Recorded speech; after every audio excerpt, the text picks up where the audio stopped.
But, I'd like to sort of leave people with this, that if you really analyze it, gold and silver are really at a 5,000-year low. They have been either our money or connected with our currency, backing our currencies for 5,000 years. And governments have slowly sort of weaned us off gold and silver. And for the last 43 years is the first time in all of human history that gold and silver are not either our money or backing our currency. They have no connection with the global monetary system other than, people like Ben Bernanke say it's tradition to hold it. For some reason, central banks are buying it. But at the same time, after it went into a tiny little bubble in 1980, gold experienced a brutal bear market that lasted 20 years. And by the year 2000, investors gave up on it. So here you don't have any country on the planet wanting it or using it as their money, and no investor wanted it by the year 2000. And at the same time, we were in the NASDAQ bubble and such. There was no time in human history that paper assets were as overvalued and loved as during the tech bubble and the dot-com bubble. And so gold and silver are they're still just reasserting themselves.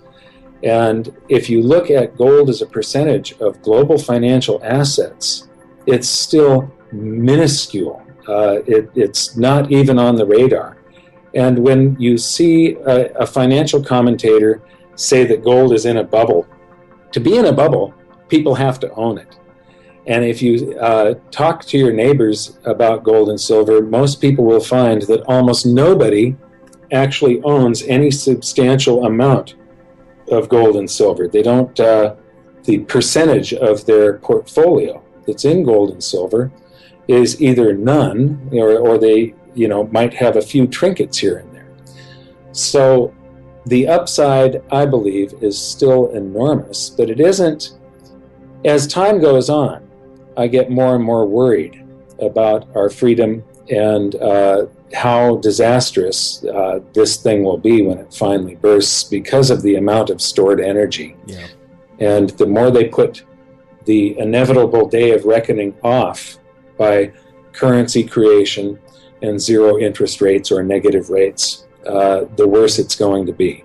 I totally agree with that. And that's been my concern all along is that, again, we're going to jump off the 20th rung of this stepladder instead of the third rung, and it's just going to be that much more painful. All because we didn't want to admit what was completely obvious. To anybody who's a student of history and particular looks at where we actually are in this particular narrative right now, fiat currencies have always failed for the same reasons. And it's not a math reason. There's no reason they can't work, but they fail for human reasons. The same reason that debasing coinage didn't work in Roman times, or printing money didn't work in Weimar times, or electronically making skrillions of zeros in current times on computers.